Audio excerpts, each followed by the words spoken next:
അപ്പം നമ്മൾ ഒരു പാട്ടും നമ്മളുടെ ഒരു സ്റ്റേജിൽ നടന്ന പ്രഭാഷണവും ഒക്കെ കേട്ട് വന്നു കഴിഞ്ഞപ്പോൾ മറ്റ് പഴയ ക്ലാസിൻ്റെ കണ്ടിന്യൂറ്റി ഒന്ന് ഓർത്തിരിക്കേണ്ടത് ആവശ്യമാണിപ്പോൾ. എന്നാലേ നമുക്കിതിൻ്റെ കണ്ടിന്യൂറ്റി കഴിഞ്ഞ പ്രഭാഷണത്തിൽ അത് കുറച്ച് ഉൾപ്പെടുത്തിയത് കാരണം ആ കണ്ടിന്യൂറ്റി നഷ്ടപ്പെടാതെ പോകും എന്ന് വിചാരിക്കുന്നു.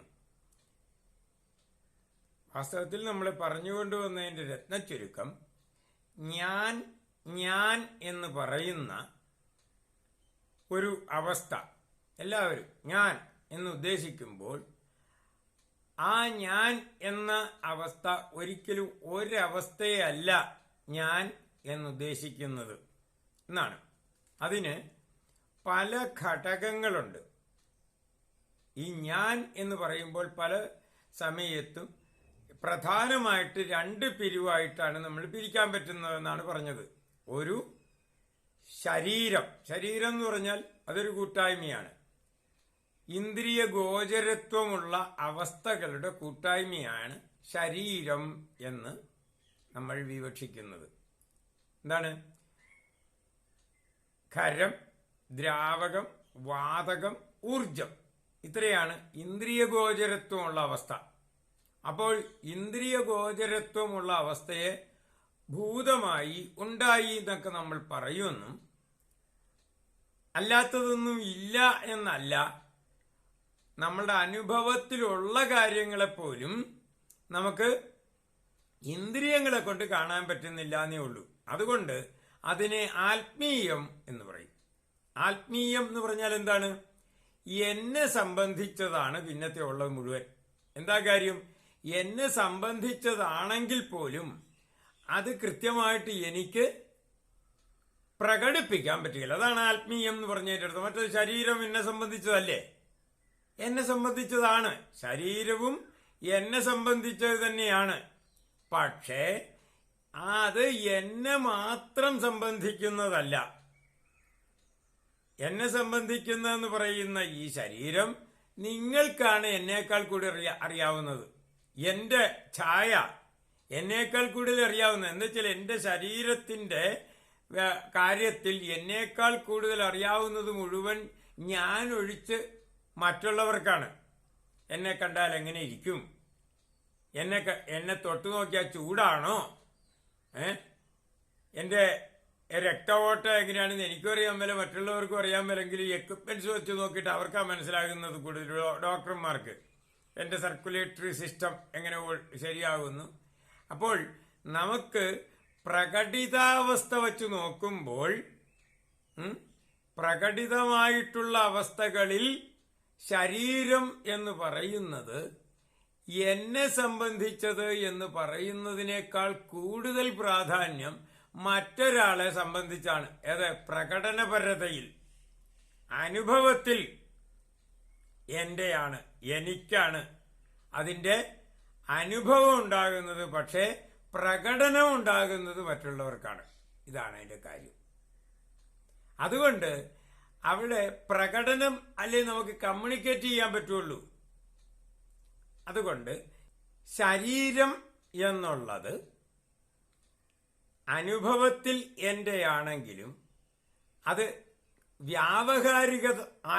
വ്യാവഹാരികമായിട്ട് നോക്കുമ്പോൾ അത് എന്നേക്കാൾ കൂടുതൽ അതിനെപ്പറ്റി ധാരണയുള്ളത് മറ്റുള്ളവർക്കാണ് വ്യവഹാര സമയത്ത്. അതുകൊണ്ടാണ് രണ്ടായിട്ട്, ഒന്ന് ശരീരം എന്ന് പറഞ്ഞു, അത് ഭൗതികം തുടങ്ങിയ ഭൂതമായത് എന്ന് പറഞ്ഞാൽ ഇന്ദ്രിയ ഗോചരത്വത്തിലേക്ക് വന്നത് എന്നർത്ഥം. മറ്റത് ഇന്ദ്രിയങ്ങൾക്ക് അതീതമായിട്ടുള്ളത്, ഇന്ദ്രിയ ഗോചരത്വം അതിനില്ല, അങ്ങനെ ഒരു ഭാഗം. അതേതാണ്? മനോബുദ്ധി അഹങ്കാര ചിത്തം. അതിനെ ആത്മീയം എന്ന് പറഞ്ഞു. എന്താണ് ആത്മീയം? എന്നെ സംബന്ധിച്ചതെന്ന് പിന്നെയും പറയാൻ കാര്യം എന്താണ്? അത് ഇന്ദ്രിയങ്ങളിൽ കൂടി ഞാൻ സ്വീകരിച്ച് വരുന്ന കാര്യങ്ങൾ എന്നിൽ അനുഭവമായിട്ട് മാത്രം നിൽക്കുന്നതാണ്. അതെനിക്ക് യാതൊരു ഭാഷയും ഇല്ല അത് അതേപടി പ്രകടിപ്പിക്കാൻ. വിവരിച്ചാൽ അതല്ല വാസ്തവത്തിൽ. ആന കുത്താൻ വന്നു എന്ന് ഞാൻ പറയുമ്പോൾ ആന കുത്താൻ വന്നു എന്ന് പറയുന്നയാളിന് ഞാൻ അനുഭവിച്ച അനുഭവം ഒരിക്കലും മനസ്സിലാകുകയില്ല. നമ്മളുടെ ഉള്ളിൽ ഓരോരുത്തർ ആന എന്റെ നേരെ വന്നു, കുത്താൻ വന്നു എന്നൊക്കെ നമ്മൾ ധരിക്കണമെന്ന് വെച്ചു. ആന എന്റെ നേരെ വന്നു എന്ന് പറയുമ്പോൾ കേൾക്കുന്നവന് ഉണ്ടാകുന്ന വികാരം എന്തായിരിക്കും? ആനക്കാരനാണോ പറയുന്നത്? ആനയുടെ മുതലാളിയാണോ പറയുന്നത്? അതോ ആനയെ ആദ്യമായിട്ട് കാണുന്നവനാണോ പറയുന്നത്? അതോ കൊച്ചുകുട്ടിയാണോ പറയുന്നത്? വലിയ ആളാണോ പറയുന്നത്? ആനയായിട്ട് ഇയാൾക്കുള്ള ബന്ധം എന്താണ്? ഇതൊക്കെ അനുസരിച്ച് ആന എന്റെ നേരെ വന്നു എന്ന് പറയുമ്പോൾ ഉണ്ടാകുന്ന വികാരം ഒരു സാമ്യവും ഇല്ലാത്ത വിധത്തിൽ വ്യത്യസ്തമായിരിക്കും. ഇവരിൽ ആര് തന്നെയായാലും കാട്ടിലൊറ്റപ്പെട്ട് നിൽക്കുമ്പോൾ ഒരു ആന വരികയാണെങ്കിൽ എന്തായിരിക്കും മനോഭാവം? ആ അനുഭവ തലങ്ങളിലെ വ്യത്യാസം അത് നമുക്ക് ഒരാളോടും പറഞ്ഞു മനസ്സിലാക്കാൻ പറ്റില്ല. അതുകൊണ്ടാണ് മനസ്സ്, ബുദ്ധി, അഹങ്കാരം, ചിത്തം എന്ന് തിരിയുന്ന ഒരു കൂട്ടായ്മയായിട്ട്. അപ്പോൾ നമ്മൾ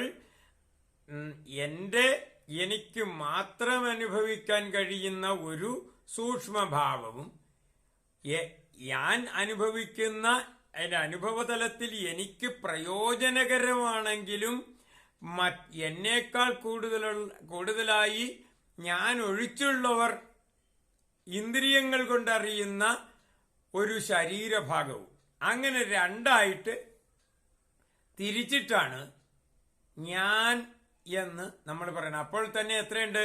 4 ശരീരത്തിന്റെ ഘടകങ്ങൾ, 4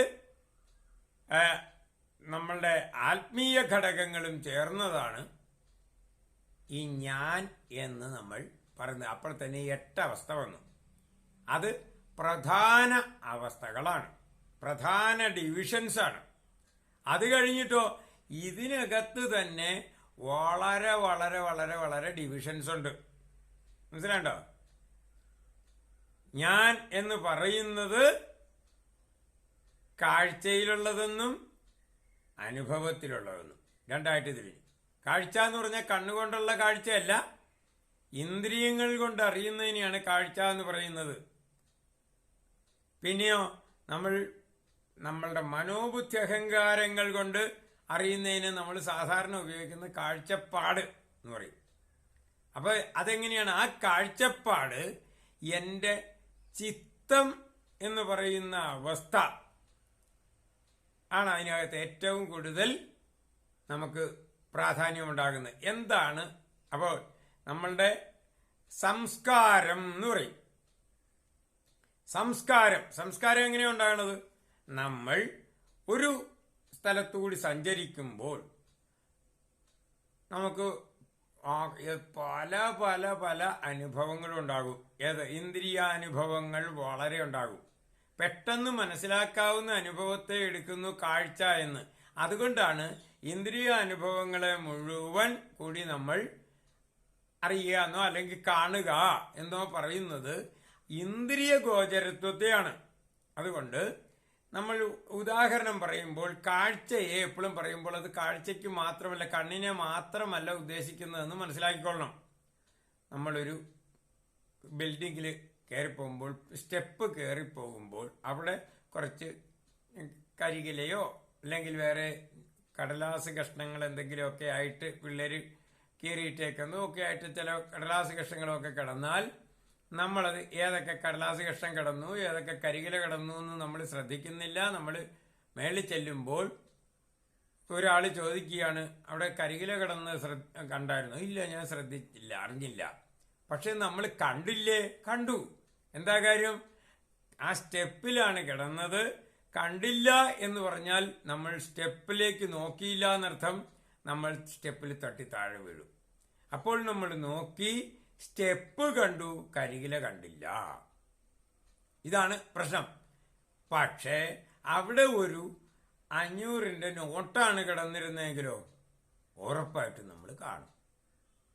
ഇതാണ് വ്യത്യാസം. അപ്പൊ നമ്മളത് അപ്പോൾ ശ്രദ്ധിച്ചില്ല എന്നല്ല, ശ്രദ്ധ വരുന്നത് നമ്മളുടെ കണ്ണുകൊണ്ട് കണ്ടതുകൊണ്ടല്ല, പിന്നെ എന്താണ്, ബ്രെയിൻ കൊണ്ട് ചിന്തിച്ചതുകൊണ്ടുമല്ല. ബ്രെയിൻ എന്തെന്നാ പറയണത്, അതിനെ അനലൈസ് ചെയ്ത് നമുക്ക് ആവശ്യമുണ്ടോ ഇല്ലയോ എന്നുള്ളതാണ്. അത് ശ്രദ്ധിക്കണമെങ്കിൽ അത് ബ്രെയിൻ അവിടെ ചെന്ന് അനാലിസിസ് ഒക്കെ കഴിഞ്ഞിട്ട് അത് പറയാൻ പറ്റുള്ളൂ. കണ്ടത് അങ്ങോട്ട് എടുക്കും.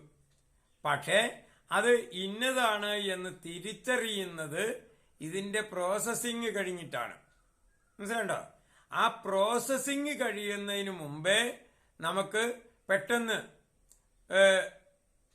ആക്ഷൻ വേണ്ട കാര്യമാണെങ്കിൽ അതിനെ നമ്മൾ ഈ ഓരോ യൂണിറ്റുകൾക്കും, അത് ഏത് യൂണിറ്റിനായിക്കോട്ടെ, പല യൂണിറ്റുകളായിട്ട് തിരിച്ചെന്ന് പറഞ്ഞില്ലേ, പ്രധാനമായിട്ട് 2 ശരീരം മനസ്സ് എന്നൊക്കെ പറയുന്ന പോലെ നമ്മൾ അതിനകത്ത് ഡിവിഷൻസ്, നമ്മളുടെ കേന്ദ്രഭരണം, സംസ്ഥാന ഭരണം, പിന്നെ പഞ്ചായത്ത് ഭരണം, ഇങ്ങനെ സൂക്ഷ്മതലത്തിലേക്ക് ഭരണങ്ങൾ പോകുന്നത് പോലെ, അവർക്ക് പറ്റിയ അധികാരങ്ങൾ കൊടുക്കുന്നത് പോലെ ഏറ്റവും ചെറിയ ഘടകത്തിന് വരെ അവൻ്റേതായിട്ടുള്ള ഇമ്മീഡിയറ്റ് ആക്ഷന് വേണ്ടിയിട്ടുള്ള അധികാരങ്ങൾ കൊടുത്തിട്ടുള്ളതാണ് ക്രമീകരണം.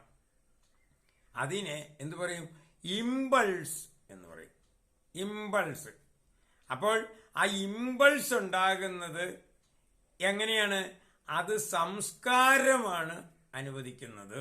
ഇമ്പൾസ്, ആ ഇമ്പൾസ് എന്ന് റിഫ്ലക്സ് ആക്ഷൻ എന്ന് പറയുന്നത് പോലെ അതിന്റെ ഏറ്റവും സ്പീഡിലുള്ള, ഒന്ന് കണ്ണിലേക്ക് ഒരു സാധനം വന്ന് വീഴാൻ, ഒരു ഈച്ച പറന്ന് കണ്ണിന്റെ അടുക്കലെത്തുമ്പോഴത്തേക്കും, ഈച്ച എത്ര ദൂരം എത്തിയോ അളന്ന് കുറിച്ചിട്ടൊന്നുമില്ല, അടുക്കെ വളരെ അടുക്കെത്തുമ്പോഴത്തേക്കും പെട്ടെന്ന് കണ്ണടയ്ക്കാൻ അതിന് ബ്രെയിനിൽ പോയി ചിന്തിച്ച് അതിന്റെ അനാലിസിസ് ഒക്കെ കഴിയുന്നവരെ നോക്കിയിരിക്കേണ്ട, കണ്ണ് പെട്ടെന്ന് അങ്ങോട്ട് അടയും. അത്ര അടുക്ക് എത്തിക്കഴിയുമ്പോൾ അവന്റെ അനുവദിച്ച മേഖലയ്ക്കകത്തേക്ക് കടക്കുമ്പോൾ കണ്ണ് പെട്ടെന്ന് അടയും. അതിനെ എന്താണ് പറയണത്, റിഫ്ലക്സ് ആക്ഷൻ എന്ന് പറയും. ഒരു ഇമ്പൾസ് ആണത്. അതിന്റെ ഏറ്റവും സ്പീഡിൽ നടക്കുന്ന ആ ഒരു പരിപാടി വരുമ്പോൾ അത് റിഫ്ലക്സ് ആക്ഷൻ എന്ന് പറയും. അപ്പോൾ നമുക്ക് ഏറ്റവും സ്പീഡിൽ ചെയ്യേണ്ട പ്രവർത്തികൾക്ക് അതിന് എത്രമാത്രം അധികാരം കൊടുത്തിട്ടുണ്ട്. പിന്നെ കുറച്ചുകൂടി നമുക്ക് പിന്നെ സാവകാശത്തോടുകൂടി ഒരു ഇമ്പൾസ് ആയിട്ട് ചെയ്യാവുന്ന ഇത് കൊടുത്തിട്ടുണ്ട്. പിന്നെ എന്താണ്, കറക്റ്റായിട്ട് അനലൈസ് ചെയ്തിട്ട് പ്രയോഗിക്കേണ്ട കാര്യങ്ങൾ അങ്ങനെ ചെയ്യുന്നുണ്ട്. ചിലത് വളരെ വെയിറ്റ് ചെയ്യേണ്ടത്, അങ്ങനെ കാറ്റഗറൈസ് ചെയ്തിട്ടാണ് നമ്മളുടെ ആ റിയാക്ഷൻസിനെ ക്രമീകരിച്ചിട്ടുള്ളത് തന്നെ. റിയാക്ഷൻ എന്ന് പറഞ്ഞു കഴിഞ്ഞാൽ എല്ലാം കൂടെ നമ്മൾ പെട്ടെന്ന് മനസ്സിലാകും. ഇങ്ങോട്ടൊന്ന് വന്നു കഴിഞ്ഞാൽ അതിനെ എങ്ങനെ അത് പ്രതികരിക്കണം എന്നൊക്കെയുള്ള പറയില്ല. ആ പ്രതികരണം എന്ന് പറയുന്നത് തന്നെ ഇതുപോലെ വളരെ വളരെ വളരെ വളരെ ഡിവിഷൻസ് ആയിട്ട് ഇങ്ങനെ പോയി ദൂരം അകലം അല്ലെങ്കിൽ വേവ് ലെങ്ത് എന്നൊക്കെ പറയുന്നത് കൂടുന്നതനുസരിച്ച് വൈശാല്യം കൂടുന്നതും ഏറ്റവും ക്ഷിപ്രം എന്ന് പറയുന്നതുമായിട്ടുള്ള വ്യത്യാസത്തിൽ ഈ ഓരോ ഘടകങ്ങൾ, അപ്പൊ പ്രപഞ്ചത്തിലുള്ള ഏതവസ്ഥയ്ക്കും എന്താണ്, അതിസൂക്ഷ്മാവസ്ഥ തൊട്ട് അതിവിശാല അവസ്ഥ വരെയുള്ള ഒരു ഭേദാവസ്ഥകളുടെ നിര ആയിരിക്കും. അതിന് ടെൻസ് ടു എന്ന് പറയുന്ന പോലെ tends to 0, tends to infinity എന്ന് പറഞ്ഞാൽ എന്താണ് ഈ ടെൻസ് ടു 0 എന്ന് പറയുന്നത്? നമ്മൾ 0യിലേക്ക് എത്തിപ്പെടും, പിന്നെ അനന്തതയിലേക്കും എത്തിപ്പെടും എന്ന് പറയുന്നത്. അപ്പോൾ ആ സൂക്ഷ്മതയിലേക്ക് ചെന്ന് ടെൻസ് ടു 0 എന്താണ് അത് പറയാൻ, ടെൻസ് ടു എന്ന് പറയുന്ന മാത്തമാറ്റിക്സിലെ പ്രയോഗം എന്താന്ന് വെച്ച് കഴിഞ്ഞാൽ 0യിൽ എപ്പോഴാണ് എത്തിയെന്ന് കൃത്യമായിട്ട് നമുക്ക് പറയാൻ പറ്റുകയില്ല, അനന്തതയിൽ എപ്പോഴാണ് എത്തിയ എന്ന് നമുക്ക് കൃത്യമായിട്ട് പറയാൻ പറ്റുകയില്ല. കാരണം അതിനൊക്കെ വളരെ ദൂരെ വെച്ച് തന്നെ നമ്മൾ എന്താണ് ശരിയായിട്ടുള്ള ഒരു ആ അനുഭവത്തിലേക്ക് 0യിലും എത്തിയിരിക്കും, അനന്തതയിലേക്കും എത്തിയിരിക്കും. അതുകൊണ്ട് അത് 0 എന്നും അത് അനന്തതയെന്നും കണക്ക് കൂട്ടുന്നത് എങ്ങനെയാണ്? താൽക്കാലികമായിട്ടുള്ള നമ്മളുടെ അറിവുകളും നമ്മളുടെ എക്വിപ്മെന്റ്സിന്റെ എഫിഷ്യൻസിയും അനുസരിച്ച് മാത്രമാണ്. പക്ഷെ അവിടെ അവസാനിക്കുന്നില്ല. നമ്മൾക്കറിയുന്ന നമ്മളുടെ അറിവിന്റെ മേഖല ഇന്ദ്രിയഗോചരത്വം എന്ന് പറഞ്ഞത് വളരെ പരിമിതമായിട്ടുള്ള ഒരു ഏരിയയാണ്. പിന്നെയുള്ളതോ പിന്നെ മനനഗോചരമാണ്. അങ്ങനെ മനനം ചെയ്ത് മനസ്സിലാക്കാവുന്നത്, യുക്തി കൊണ്ട് ചെയ്യാവുന്നത്, അത് കുറെ കൂടി. പിന്നെ എക്വിപ്മെന്റ് അത് മനനം ചെയ്യണമെങ്കിൽ എന്താണ്, നമ്മൾ കളക്ട് ചെയ്ത ഡേറ്റ വെച്ചിട്ടാണ്. ആ ഡേറ്റ ഇന്ദ്രിയഗോചരമായിട്ട് ലഭിക്കുന്ന ഡേറ്റ വളരെ ചെറുത്. അത് കഴിഞ്ഞ് നമ്മൾ വളരെ സോഫിസ്റ്റിക്കേറ്റഡ് ആയിട്ടുള്ള എക്വിപ്മെന്റ്സ് വെച്ചുകൊണ്ട് ഡേറ്റ കളക്ട് ചെയ്യും. അത് കളക്ട് ചെയ്താലും അതിനെ നമ്മൾ റിസൾട്ട് ഉണ്ടാക്കുന്നത് അതിനെ വെച്ച് മനനം ചെയ്യാനേ പറ്റുള്ളൂ. ആ മനനം ചെയ്താണ് അറിവുണ്ടാകും. അപ്പോഴും ഇന്ദ്രിയഗോചരത്തിന് അപ്പുറത്തുള്ളത് ഡേറ്റ കളക്ട് ചെയ്യാൻ നമുക്ക് ഇന്ന് സംവിധാനങ്ങളുണ്ട്. അതുകൊണ്ട് അതിനെ കിട്ടിയിട്ട് അതിനെ മനനം ചെയ്തിട്ടാണ്. അതും വാസ്തവത്തിൽ എന്താണ്, അതിപരിമിതമായിട്ടുള്ള ഏരിയയാണ്. അതുകൊണ്ട് നമ്മൾ എത്ര ബൗദ്ധികമായിട്ടും നമ്മൾ ടെക്നിക്കലായിട്ടും വികസിച്ചെന്ന് പറഞ്ഞാലും നമ്മളുടെ ആ ഗോചരത്വത്തിനും മനന സാധ്യതകൾക്കും ഒക്കെ വളരെ പരിമിതമായിട്ടുള്ളൊരവസ്ഥയാണ് എന്ന് മനസ്സിലാക്കി വരും. ഇത് വലുതാകും തോറും നമ്മളുടെ അനന്തം അജ്ഞാതമായിട്ട് കിടക്കുന്ന ആ ഏരിയയും വലുതായി വരുമെന്ന് മാത്രം. ഇത് നമുക്ക് ഒന്ന് മനസ്സിൽ ഉറക്കട്ടെ. അത് കഴിഞ്ഞ് നമുക്ക് അടുത്ത ക്ലാസ്സിലേക്ക് പോകാമെന്ന് വിചാരിക്കുന്നു. ഇന്നത് മതി. ഓം നമഃ ശിവായ.